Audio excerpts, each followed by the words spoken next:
성경 보겠습니다. 오늘 성경은 디모데후서 3장 15절에서 17절까지인데 13절부터 보겠습니다. 13절부터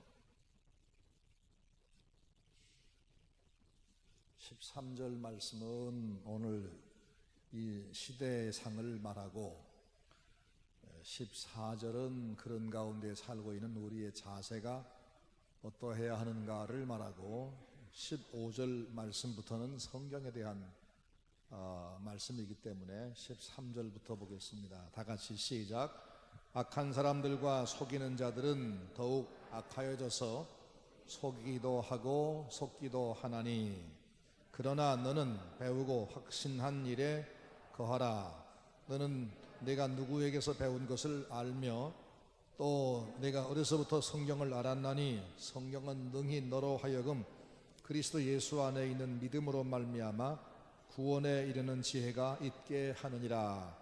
모든 성경은 하나님의 감동으로 된 것으로 교훈과 책망과 바르게 함과 의로 교육하기에 유익하니 이는 하나님의 사람으로 온전하게 하며 모든 선한 일을 행할 능력을 갖추게 하려 함이라.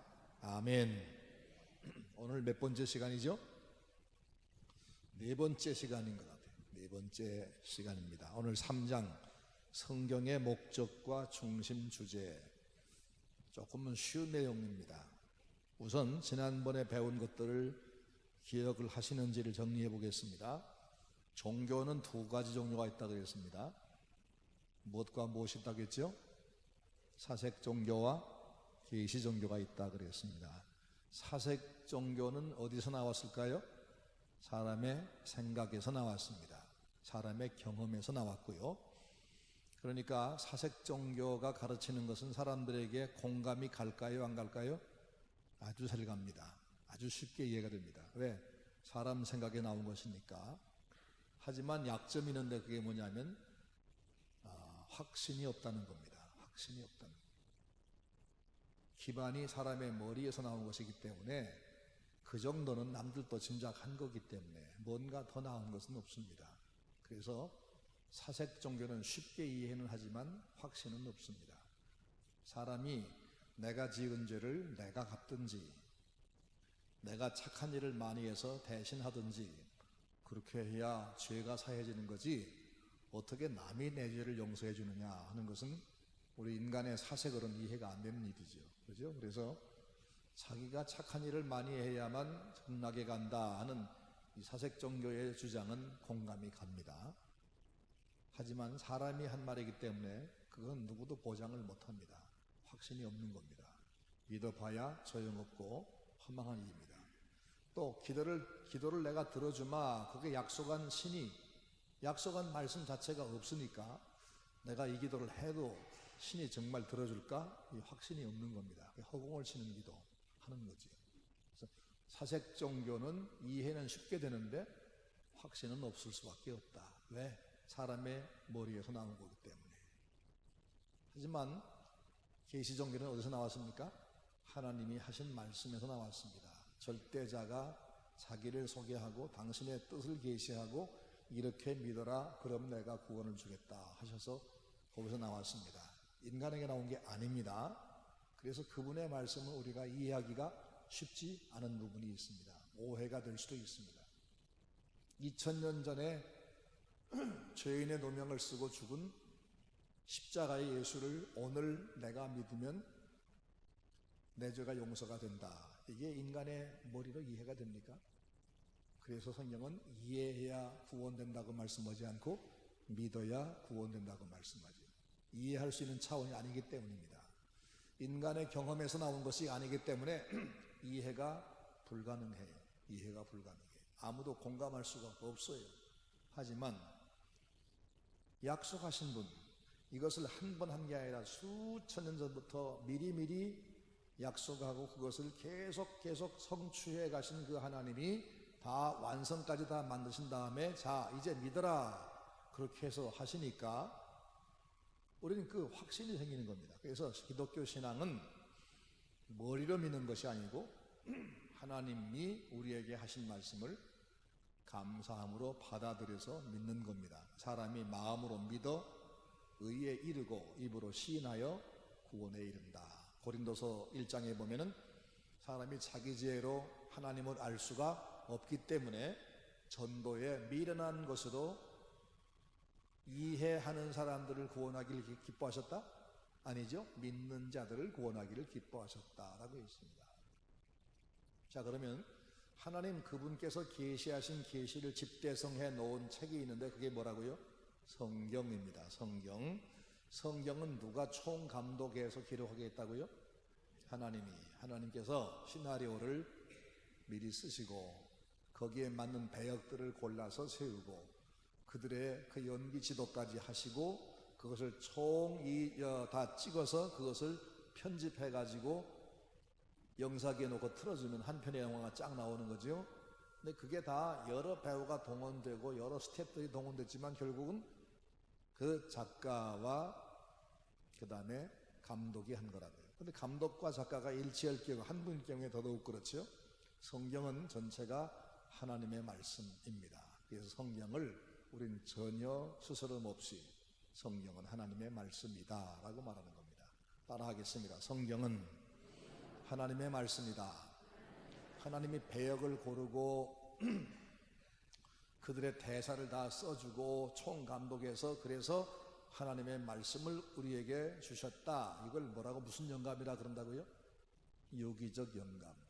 그래서 그 마태나 마가나 누가나 이런 성경을 쓴 저자들이 33명 이상이 됨에도 불구하고 그들이 쓴 내용은 하나도 서로 모순됨이 없고 서로 상충됨이 없이 일치하게 예수 그리스도를 믿는 믿음으로 구원받는 구원에 관해서 정확하게 설명한다는 겁니다.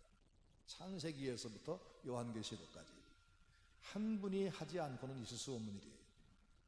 1600년 동안에 30명 이상의 저자가 기록했고 그 사람들의 직업이나 생활 환경이나 삶의 배경이나 그들의 교육 정도가 전부 다 다름에도 불구하고 문화권이 또 다름에도 불구하고 일치하게 예수 그리스도는 하나님의 아들이시고 그를 믿음으로만 구원을 받는다라고 하는 내용을 창세기에서 요한계시록까지 일관되게 말하는 것을 보면 이것은 사람이 쓴 것이 아니다는 것은 분명해지는 거죠. 한 분 하나님이 총감독하셔서 각자의 만 배역을 골라 쓰셨다. 구약과 성경이 어떻게 연결되는가, 구약이 어떻게 예언했고 신약이 어떻게 이루어졌는가를 제일 잘 쓸 수 있는 사람이라면 유대교에 정통한 사람이 되겠죠. 그래서 마태를 골라서 마태복음을 쓰게 하고 예수 그리스도가 어떻게 이 땅에 오시게 되는가 그 출생보다 훨씬 더 밑부분을 다 파헤칠 사람이 누구냐? 의사가 적합하다. 의사 누가를 채용하시고 예수님은 이 땅에 보통 사람 중에 하나가 아니라 하나님의 아들이셨다. 예수님을 하나님으로 보게 하나님으로 계속 해석하게 할 사람이 누구냐면 바로 요한이었습니다. 요한을 하나님이 채용해서 요한복음을 쓰게 하시고 그들이 자기 경험, 자기 취향, 자기 특질을 다 동원하지만 그럼에도 불구하고 오류 없도록 철저하게 감독하고 붙잡아주고 이건 누가 하시고? 성령이 하시고 그래서 성령의 총감독하에서 만들어졌다는 것을 유기적 영감이라고 합니다. 유기적 영감 외에 두 가지가 또 있었죠. 무슨 영감? 가거라라고 써라. 가거라. 그 다음 뭐라고 쓰죠? 오너라 써라. 오너라. 이렇게 불러주는 대로 썼다는 걸 뭐라고 해요? 기계적 영감이라고 하고요. 그 다음에 작가나 시인이 영감이 떠올라서 그래서 쓰는 정도보다는 약간 높은 정도의 영감을 받았었다. 이걸 뭐라고 한다고요? 그걸 뭐라고 해요? 역동적 영감설. 유기적 영감설은 결국 어떤 결과는데 그건 뭐냐면 완전 축자 영감이라는 것을 우리가 믿게 돼요. 한자가 지난주에 끝나고 나가는데 축자 영감이 뭐예요? 하고 누가 따라오면 물으셔요. 그래서 축자 영감은 한자가 다 영감됐다는 뜻입니다 라고 알려드렸어요. 한자가 전부 하나님의 영감. 그러니까 성경에는 오류가 있다 없다? 있을 수 없죠. 사람이 쓴 거라면 오류투성일 수밖에 없죠. 모순투성이죠. 그런데 하나님의 것이기 때문에 오류가 있을 수가 없습니다. 자, 그러면 이렇게 오류 없이 하나님께서 당신의 계시를 성경책에 모아서 우리가 가지고 읽게 해주셨어요. 그 목적이 뭘까? 그리고 성경의 중심 주제, 성경의 핵심은 뭘까? 이제 배우겠습니다. 서론 읽어보겠습니다. 시작. 성령의 감동을 입은 선지자들과 사도들이 자신들의 개인적인 생각이나 해석에 의지하지 않고 하나님께 받아서 기록한 성경은 항상 살아서 운동력이 있어 좌우에 날선 어떤 검보다 예리하여 사람을 거듭나게 하고 사람의 깊은 곳이라도 찔러 변화를 시킨다. 사도 바울은 하나님이 우리에게 주신 성경의 목적을 이렇게 요약하였다. 또 네가 어려서부터 성경을 알았나니 성경은 능히 너로 하여금 그리스도 예수 안에 있는 믿음으로 말미암아 구원에 이르는 지혜가 있게 하느니라. 모든 성경은 하나님의 감동으로 된 것으로 교훈과 책망과 바르게 함과 의로 교육하기에 유익하니 이는 하나님의 사람으로 온전하게 하며 모든 선한 일을 행하기에 온전케 하려 함이라. 이 말씀에 의하면 하나님이 성경을 기록해 주신 데는 다음과 같은 목적이 있다. 첫째, 구원에 이르는 지혜를 위해서. 성경 주신 목적은 첫째는 뭐라고요? 구원에 이르는 지혜. 예, 어떻게 해야 구원받느냐 이걸 알려주려고 성경을 주었다. 그러니까 성경을 읽고서 구원의 길을 찾지 못하면 성경을 잘못 읽은 거죠. 헛읽은 거죠.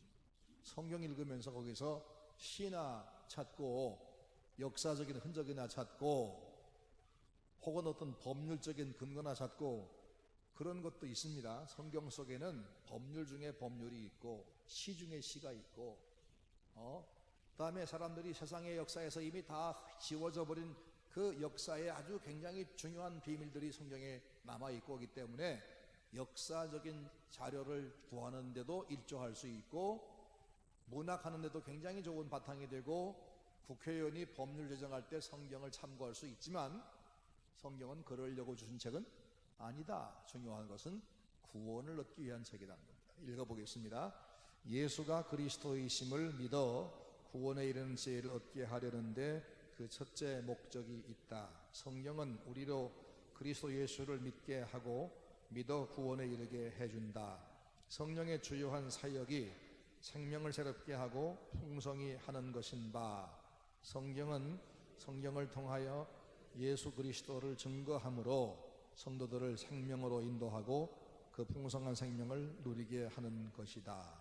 오직 이것을 기록함은 너희로 예수께서 하나님의 아들 그리스도이심을 믿게 하려 함이요 또 너희로 믿고 그 이름을 힘입어 생명을 얻게 하려 함이라. 어디죠? 요한복음 20장 31절. 사도 요한이 성경을 쓴 목적이 뭔가를 거기 더 이상 정확할 수 없도록 명확하게 말씀해 주었어요. 사람이 마음으로 믿어 의에 이르고 입으로 시인하여 구원에 이르기 위해서는, 이것도 로마서 10장 10절 말씀이죠. 그 괄호 안에 있는 성경은 다 그 말씀의 배경들입니다. 그러니까 집에 가셔서 한 번씩 쭉 이 성경 읽어보시면 좋겠습니다. 그러기 위해서는 무엇보다 먼저 복음을 읽고 들어야 합니다. 성경을 읽지 않고 야 이게 성경의 계시를 모은 책이래, 이게 성경이 하나님의 계시의 완성본이야, 그렇게 자랑하면서 읽지 않으면 소용이 있을까요? 없을까요? 없지요. 성경을 열심히 읽어야 됩니다. 성경을 열심히 읽고 목사님은 성경을 열심히 공부하고 배우고 또 계속해서 묵상하면서 아하 오늘의 이 사태는, 오늘 이런 문제는 성경에 여기 답이 나와 있구나, 이걸 가지고 성도에게 답을 줘야 되겠구나 라고 하나님의 말씀 통해서 계속 연구를 하고 우리가 읽고 배우고 해야 되는 겁니다. 두 번째, 첫 번째가 뭐예요? 구원에 이르는 지혜. 예, 구원에 이르는 지혜는 뭐지요? 누가 좀 얘기해 보세요. 여기는 그 핵심은 안 나왔어요. 구원에 이르는 지혜. 우리가 어떻게 해야 구원받죠? 예수를 믿어야. 예수가 누구신데? 하나님의 아들이신데. 하나님의 아들이신데 그분이 뭐 했어요? 그 영광의 자리를 포기하고 우리 인간 세상에 내려오셨어요. 우리를 위해 일부러 오셨어요. 하나님이 사람이 됐어요. 이게 십자가에 죽으신 것만 고통이 아니에요. 그보다 먼저 더 큰 고통이 있었어요. 하나님이 인간이 된 거라고요. 여러분, 개미가 불쌍하다고 여러분이 개미가 될 수 있겠어요? 개미 한 마리 살리겠다고 내가 개미가 돼요? 있을 수 없는 일이죠. 하나님이 우리 인간을 살리려고 인간 되셨다고요. 그게 바로 하나님의 비천의 시작이었어요. 인간 되셨어요. 그리고 인간의 모든 고통을 친히 경험하셨어요.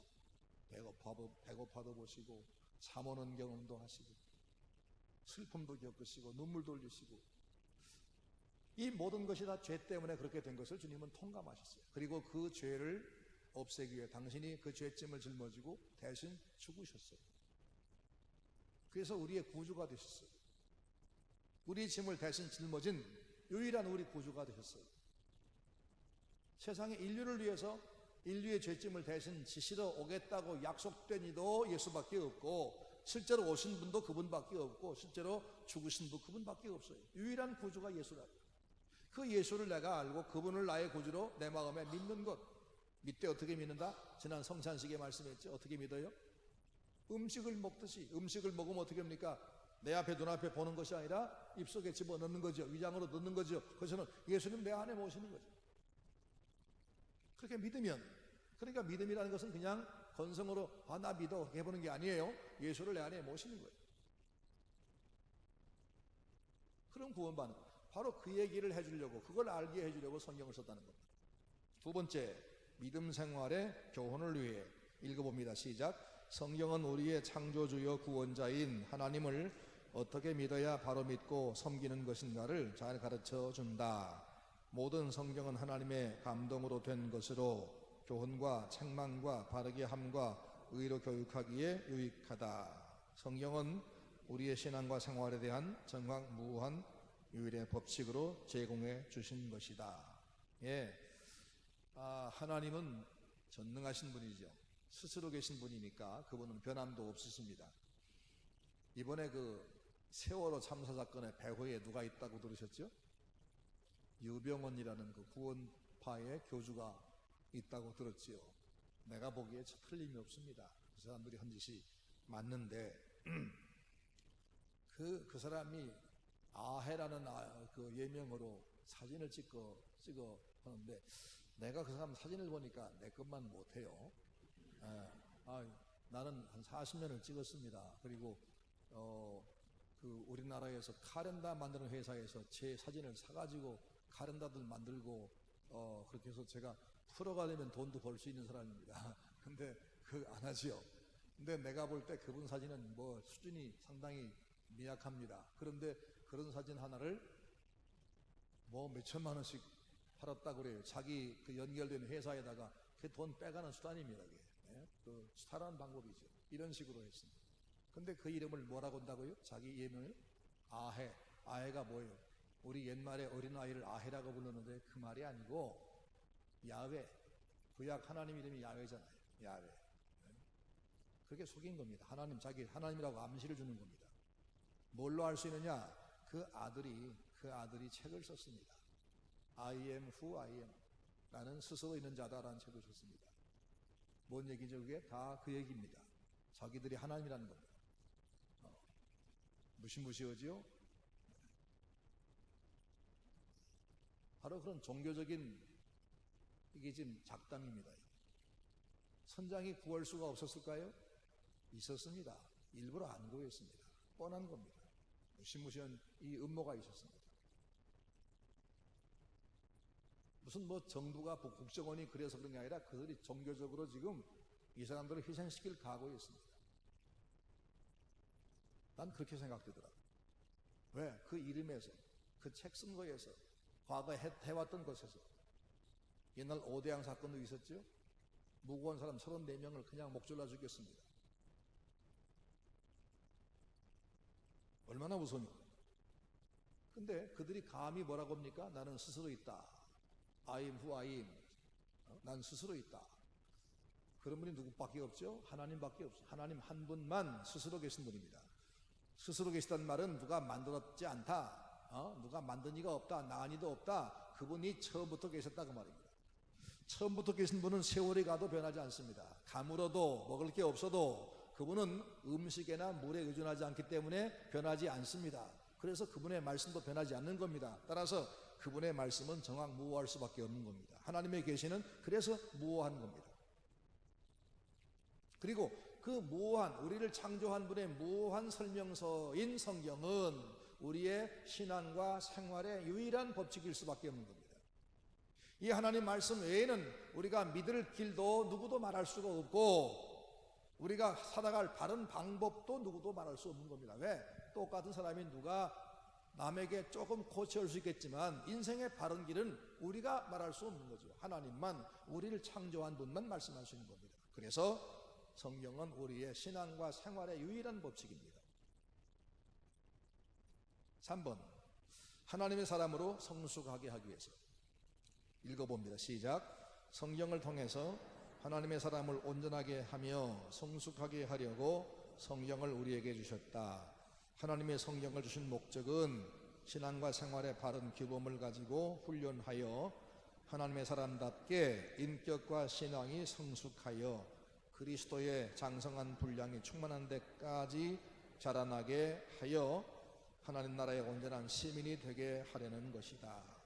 사람이 성숙하기 위해서는 기독교적 세계관을 가져야 하고, 기독교적 세계관을 가지려면 성경을 알아야 한다. 나는 누구인가? 나는 여기에 지금 왜 살고 있는가? 내 삶의 의미는 무엇인가? 내 삶의 문제점은 무엇인가? 해결책은 무엇인가? 나는 무엇을 믿으며 어떻게 살아야 하는가? 이 같은 질문의 해답을 오직 성경에서 찾아내고 실천하는 사람이 기독교적 세계관을 가진 사람이고 하나님 나라의 성숙한 시민이 될 수 있는 것이다. 성경은 인생 사용 설명서이다. 어떤 머리 좋은 학생이 서울대학교에 수석 입학을 했어요. 인터뷰를 했습니다. 어떻게 그렇게 만점을 받았냐? 예, 열심히 했습니다. 앞으로 꿈이 뭐냐? 예, 저는 자연과학자가, 천문학자가 돼서 사람이 살 수 있는 또 다른 별을 찾아내겠습니다. 저는 거기서 한 아까운 머리 좋은 사람이 또 망가졌다 하는 생각을 했습니다. 사람이 살 수 있는 또 다른 별을 하나님이 만들어 주셨나요? 그렇지는 않습니다. 하나님께서 천지 만물을 창조할 때 사람을 몇십 날 만드셨죠? 맨 마지막 날. 모든 자연 환경을 다 만들었어요. 땅을 만들고 땅에 풀이 돋아나게, 물을 만들고 물에 물고기가 살게. 그렇죠? 그리고 그것들을 다 만들어 기반을 조성한 다음에 사람을, 그리고 사람들에게 그것을 관리할 책임을 주셨어요. 그리고 하나님을 경외하고 자연을 관리하도록. 하나님과 자연 사이에 인간이 존재해요.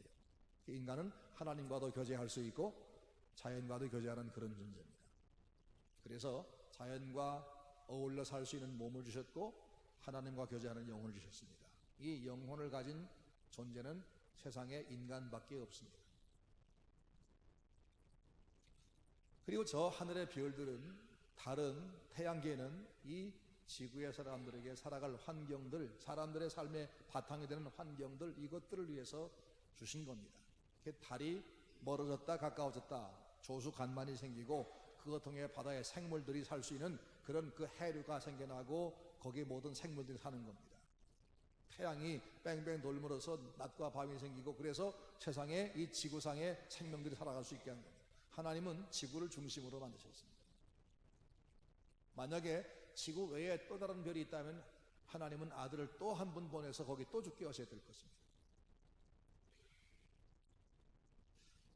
머리 좋은 사람이 우리가 어떻게 해야 하나님이 주신 그런 무한한 자원을 바르게 개발해서 범죄되지 않게 사용하고 사람들을 더 유익하게 할 것인가? 그렇게 공부하면 참 좋을 텐데. 또 다른 별을 찾겠다. 그럼 그 사람이 10번 죽었다 깨나도 사람이 살 수 있는 또 다른 길을 찾을 수 없거든요. 그러니까 그 머리 조사 하나 한 사람 또 망가진 거죠. 빨리 방향 수정 안 하면 그런 거죠. 왜 그럴까? 성경을 모르니까. 성경 모르니까. 지난번 사경회 때 말씀했지만 성철 스님이 장주아브라를 5년 동안 했어요. 등을 벽에나 땅바닥에 대지 않고 앉아서만 5년 살았대요. 세상에 그게 사는 겁니까? 얼마나 고통스러울까요? 뼈가 얼마나 어긋났을까요? 근데 그렇게 한 이유가 뭐지요? 죄를 좀 벗어버려. 성경의 로마서 보면 죄를 버는 길이 아주 쉽게 나와 있는데 그걸 모르니까 거짓하는 거예요. 그곳에는. 그리고는 마지막에 평생 그렇게 살다가 마지막 후회하면서 내가 사한 죄로 무간지옥에 끝없는 지옥에 떨어진다. 그게 한탄하고 죽었다고. 이 성경 구원의 길을 모르니까 그래요.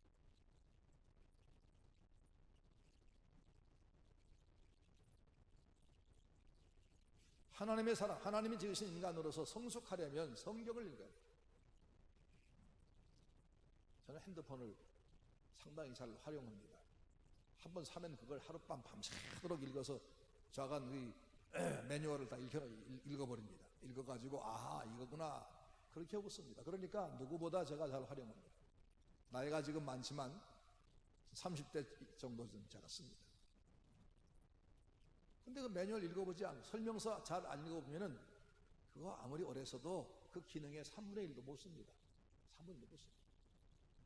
마찬가지로 인간으로서 하나님이 지으신 사람으로서 제대로 살려면 성경 읽어야 돼요.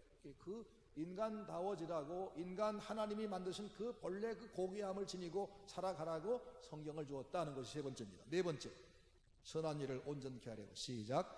하나님의 사람으로 하여금 선한 일을 할 수 있도록 구비하려는데 성경을 주신 목적이 있다. 하나님의 은혜로 인하여 믿음으로 말미암아 구원을 받았지만 그것을 받은 사람은 당연히 하나님이 기뻐하시는 선한 일을 해야 한다. 성경은 구원받은 백성들은 하나나라의 시민이며 그리스도의 몸이라고 말씀하시고, 우리를 그렇게 새로운 피조물로 만드신 이유는 그리스도 예수 안에서 선한 일을 위하여 그리하셨다고 말씀하신다. 그래서 이제 성도는 빛의 열매인 착함과 의로움과 진실함으로 행해야 하며 성결한 마음과 선한 양심과 거짓 없는 믿음에서 나오는 사랑을 실천할 수 있게 하려는 것이다. 이렇듯 하나님 우리에게 주신 성경의 목적은 선한 일을 바르게 실천할 수 있는 사람이 되게 하려는 것이다. 예, 선한 일을 하게 하려고 성경을 주었다. 착한 일을 해서 구원받을까요? 믿어서 구원받을까요? 그러죠? 신앙과 행위. 그러면 믿어서 구원받은 사람은 착한 일을 안 해도 될까요? 신앙과 행위의 관계가 어떨까요?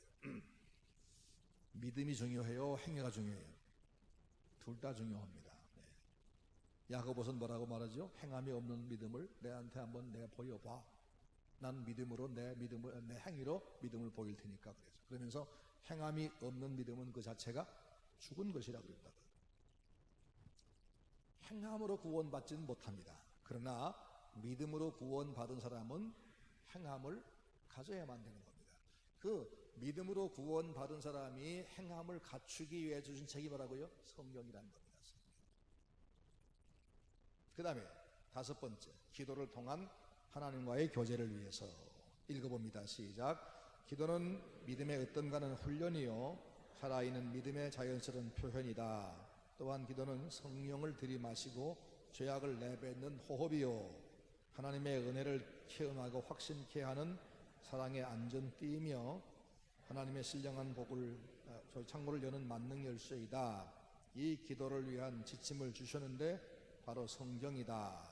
우리가 기도를 통하여 하나님과 깊은 교제를 나눔으로 믿음이 튼튼해지고 성령으로 충만해지며 하나님의 은혜와 인도하심을 함께 체험하고 하늘의 신령한 복을 누리려 하려고 성경을 주신 것이다. 우리의 믿음은 말씀을 들으면서 생겨나고 그 말씀의 약속들을 경험함으로 더욱 활성화된다. 하나님이 자기의 계시의 말씀을 우리에게 주신 것은 우리로 하여금 은총의 하나님의 존전으로 담대하게 나아갈 수 있고 확신으로 간구할 수 있게 하려고 당신의 어떠하심과 우리를 어떻게 대우하신다는 사실을 알게 하려는 것이다. 하나님의 말씀이 없다면 우리가 하나님의 자비와 사랑을 어찌할 수 있으며 우리가 우리 기도를 들으실 수 있는지 우리의 기도에 응답하실지 아무것도 알 수 없어서 이 기도의 기도처럼 허공을 치는 막연한 기도가 되고 말 것이다.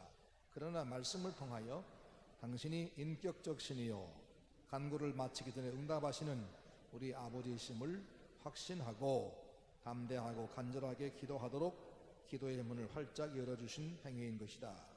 하나님의 말씀이 없다면 우리의 기도도 없는 것이다. 제일 마지막 강력하지요. 따라해 봅시다. 성경이 없다면 기도도 없다. 그러죠. 기도가 무엇에 의지해 기도하죠? 말씀에 의지해 기도하잖아요. 그러죠?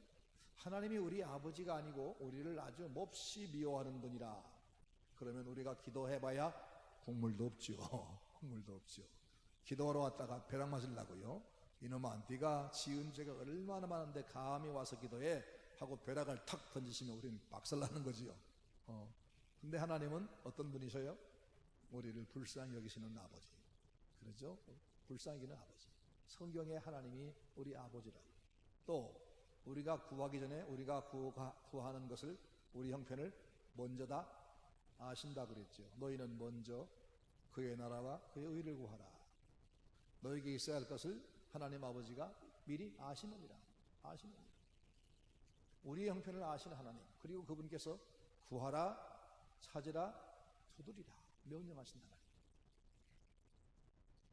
구하는 이마다 얻을 것이요 찾는 이가 찾을 것이요 두드린 이에게 열릴 것이라 약속을 그렇게 많이 해주신 분.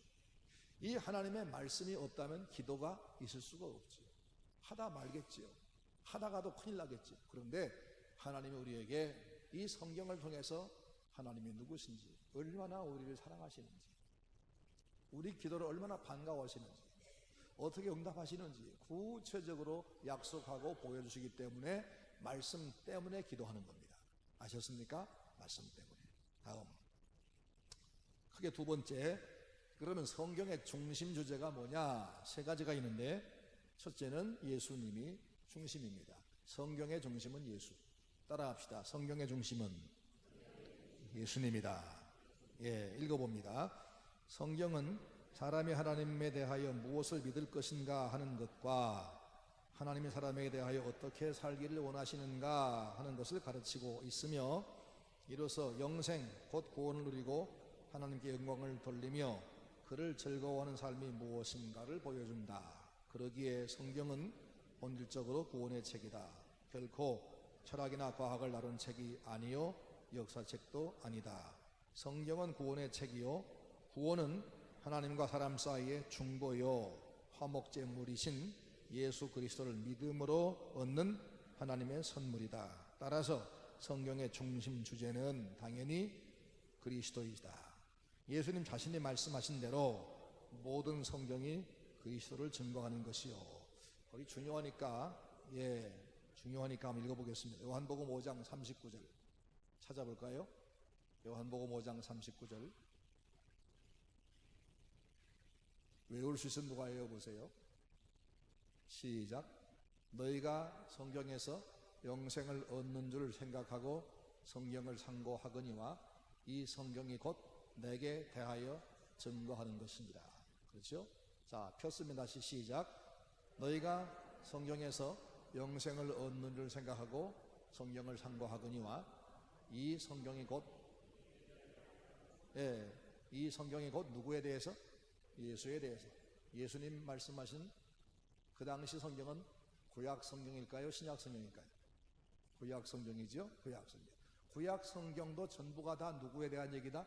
예수님 얘기지요. 예수님 얘기. 예를 들어 볼까요? 시간 없으니까 못 들겠는데 창세기 아담 하와가 범죄하고 나무 밑에 숨었을 때 하나님이 찾아오셔서 뭘 약속해 주었죠? 여자의 후손이 너를 범죄하게 한 뱀의 머리를 깨뜨릴 거다 라고 말씀했어요. 예수님이 오셔서 마귀를 이길 거다 그런 약속이. 또 그들에게 가죽옷을 지어야 됐어요. 가죽옷은 죄짓지 않은, 죄진 사람은 아담 하와인데 죄짓지 않은 엄한 짐승이 죽어서 생명값으로 얻어지는 한 장의 가죽이에요. 예수님이 희생해서 너희들의 죄를, 너희들의 형벌을, 너희들이 당하는 해를 덮어주겠다, 그런 약속이었어요. 그렇게 아주 조금씩 암시하기 시작하다가 나중에는 점점 명확하게 해서 마지막에는 하나님이 아들을 보낸다고는 말을 한다고요. 보라, 처녀가 잉태해서 아들을 낳을 것이요 그 이름을 임마누엘이라 하리라. 다윗의 후손에 오신다. 베들레헴 에브라다야 네게서 나신다. 이렇게 구체적으로 구약 성경은 창세기에서 말라기까지 전부가 예수님에 대한 예언이라고요. 그 다음에 누가복음 24장 44절에 있는 말씀입니다. 괄호 안에 거 읽어보겠습니다. 시작. 또 이르시되 내가 너희와 함께 있을 때에 너희에게 말한 바 곧 모세의 율법과 선지자의 글과 시편에 나를 가리켜 기록한 모든 것이 이루어져야 하리라 한 말이 이것이라. 모세 율법, 창출 레민신, 또 선지자의 글, 이사야 예레미야 모든 예언서, 그 다음에 또 시편, 욥기, 시편, 잠언, 전도, 이게 뭐예요? 구약 성경 전부죠. 이 구약 성경 전부에 나를 가리켜 기록된 것이 이루어져야 한다고 했는데 바로 이거다. 그게 뭐예요? 십자가에 죽으시는 것. 그러니까 구약 성경은 전부 예수님 이야기라는 거예요. 예수님에 대한 예언입니다. 그 다음에 다음 단락. 구약은 시작. 구약은 주로 예수 그리스도를 예표적으로 보여주고 있다. 그래서 구약시대 사람들은 눈으로 직접 보거나 귀로 직접 듣지 못했다. 그들은 단지 하늘에 있는 것의 모형과 그림자에 지나지 않는 것들을 통해서 하나님을 섬겼다. 구약의 성막이나 제물이나 그런 게 다 예수님의 모형이었다는 겁니다.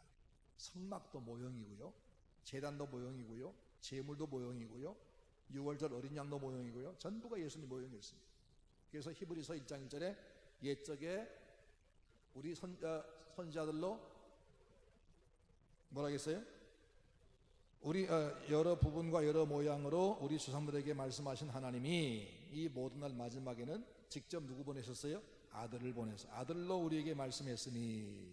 그 다음에 히브리 9장 9절 시작. 이 장막은 현재까지 비우니 이에 의지하여 드리는 예물과 제사가 섬기는 자로 그 양심상으로 온전케 할 수 없나니 이런 것들은 먹고 마시는 것과 여러 가지 씻는 것과 함께 육체 예법만 되어 개혁할 때까지 맡겨둔 것이다. 언제까지?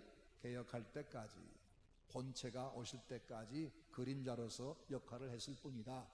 그러면 예수님 오심으로써 모든 그림자는 끝이 난 거지요? 끝이 났어요. 구약 성경은 예수님에 대한 예언입니다. 성경은 예수님 책입니다. 마지막 결론입니다. 구약에 비하여 신약은 눈으로 보고 귀로 듣고 손으로 만져본 그리스도 예수를 실체적으로 보여주고 있다. 의심 많은 도마까지도 부활하신 주님을 만져보고서 나의 주시며 나의 하나님이시다라고 고백했다. 예. 자, 마태복음, 마가, 누가, 요한복음, 사복음서 누구 얘기해요? 예수님 얘기하죠. 로마서 누구 얘기해요? 예수님 얘기. 사도행전 누구 얘기해요? 예수님 얘기. 그럼 구약은 이미 예수님 얘기라는 것을 이미 우리가 읽어봤고, 신약은 읽어볼 것도 없이 예수님 얘기 분명하고, 그럼 성경은 누구를 알리기 위해서? 예수를 알리기. 성경의 중심 주제는 항상 예수 그리스도다. 두 번째로 성경에 또 다른 중심 내용이 있느냐? 있습니다. 그건 뭐냐면 언약이라는 겁니다. 언약. 하나님의 언약. 읽어보겠습니다. 또 하나의 중심 주제는 언약이다. 하나님은 천지 만물을 창조하실 때에 엘로힘이라는 이름으로 자기를 계시하셨지만 범죄 아닌 아담을 찾아가 그와 말씀하실 때는 여호와라는 이름으로 말씀하셨는데 약속을 변치 않고 지키는 신실하신 하나님의 특성을 표현한 일입니다. 하나님은 아담 하와에게 여자의 후손을 주겠다고 암시적인 언약을 하기 시작하셨고 나중에 아브라함을 택하시고 그에게 언약하여 그 후손을 번성시키고 그의 후손으로 가나안을 주겠다고 하셨으며 그들을 통하여 천하 만민을 복되게 하실 것을 약속하셨다. 예, 잠깐요. 하나님이 노아에게도 약속했고 아담에게도 약속했고 아브라함에게 약속했죠. 그때 하나님이 약속한 것은 상대방에게 조건부로 네가 이렇게 하면 나도 이렇게 하겠다 그런 거였습니까? 일방적인 약속이었습니까? 일방적인 거였죠. 그 일방적인 은혜의 약속을 언약이라고 불러요. 언약이라. 그 언약, 구약 성경에는 이 언약들이 가득하고 신약도 전부 언약입니다. 그래서 우린 성경을 구약 무슨 뜻이에요? 옛날 언약, 옛날 언약. 또 신약을 새로운 언약, 새 언약 이렇게 부르는 겁니다. 계속 봅니다. 그리고 6월절 어린 양의 피를 통하여 당신이 택한 백성을 구원한 방법이 피로 인한 구원, 희생의 종을 통한 속죄적 구원임을 약속하셨고 때가 되매 그 아들을 보내어 약속을 지켜주셨다. 예, 6월절 양이나 저 광야에서 높이 들었던 못뱀이나 이 모든 게 다 우리가 하는 것은 뭘 하는 것뿐이다? 그냥 순종하고 믿는 것뿐이야. 그러죠? 6월절에 백성들이 한 것은 모세가 일러준 대로 양 잡아서 묶어두고 있다가 정월 14일 날 밤에 그 양을 죽여서 피를 문에 바르고 그 고기를 온 가족이 둘러앉아서 구워 먹은 것이 전부였어요. 그렇죠? 못뱀은 멀리 있는 것을 그쪽을 향해 시선 돌려가지고 뚫어지게 바라본 것이 전부였어요. 바라본 게 방법. 하나님이 그렇게 하면 구원하겠다고 약속하신 일방적인 약속, 이것이 언약이에요. 언약. 그 하나님의 언약을 드디어 이루어 주셔서 때가 되니 아들 예수님을 보내셨고 그 언약하신 대로 그분이 죽어 주셨어요. 그래서 우리 같은 이 시대에 태어난 우리 중에 아무리 죄가 많은 사람도 2000년 전에 하나님의 언약을 성취하러 오셔서 대신 죽으신 예수의 십자가를 믿음으로 바라보면 그분을 내 마음 안에 모시면 구원받는 거죠. 그렇죠? 그러니까 언약을 통해서 언약을 믿는 자에게 구원 주겠다. 이 언약이 성경의 핵심 주제입니다. 4페이지 읽어봅니다. 하나님은 당신이 주신 그 언약을 기억하시고 이스라엘의 악행에도 불구하고 끝내버리지 아니하고 돌아보셨고 이끌어 사용하시는데 하나님의 언약은 그리스도를 통해서 완전하게 이루어졌다. 하나님은 한번 약속하시면 지키실까요? 지키다 말까요? 꼭 지키는 분이죠. 그래서 그분은 신실하신 분이죠. 오 신실하신 주 내 아버지여 늘 함께 계시니 두려움 없네. 그 사랑 변찮고 날 지키시며 어제나 오늘이 한결같네. 오 신실하신 주, 오 신실하신 주 날마다 자비를 베푸시며 일용할 모든 것 내려주시니 오 신실하신 주 나의 구주. 언약을 반드시 지키시는 신실하신 하나님, 그분이 우리에게 언약을 가득 담아 주셨는데 그 책이 뭐다? 성경책이다. 마지막 세 번째 중심 주제는 하나님의 나라입니다. 하나님의 나라.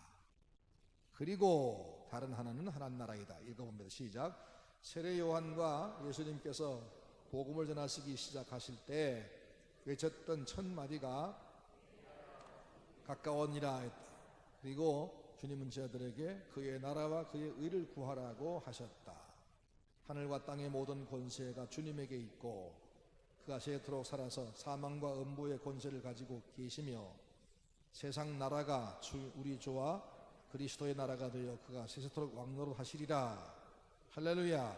주 우리 하나님 곧 전능하신 이가 통치하시다 등의 표현으로 보아 그리스도가 완전하게 다스리실 나라, 즉 하나님 나라가 성경의 중심 주제이다. 예, 성경은 하나님의 나라를 말해요. 하나님의 나라. 우리가 주기도 외울 때도 나라의 임하옵시며, 나라의가 무슨 뜻이에요? 옛날 표현인데 요즘 말로 말하면 나라가예요. 나라가. 주님의 나라가 어서 이 땅에 이루어지면 좋겠어요. 그런 주님의 나라를 어서 이루어 주세요 라는 기도를 날마다 하라는 거예요. 그러니까 우리가 계속 바라볼 것이 뭐예요? 주님이 완전히 통치하는 그날이에요. 그게 하나님 나라예요. 그 나라가 이미 시작됐어요. 어디에 시작되느냐?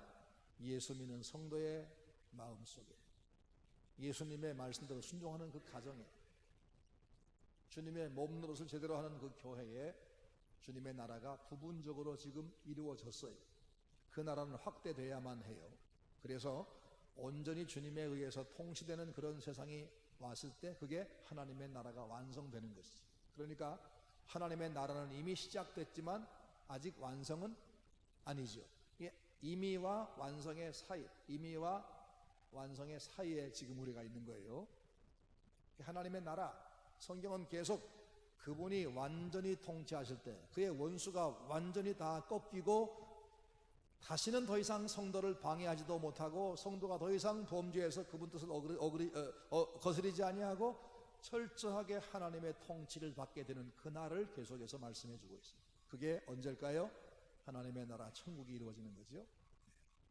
그때는 우리의 몸마저도 변하죠. 계속 보겠습니다.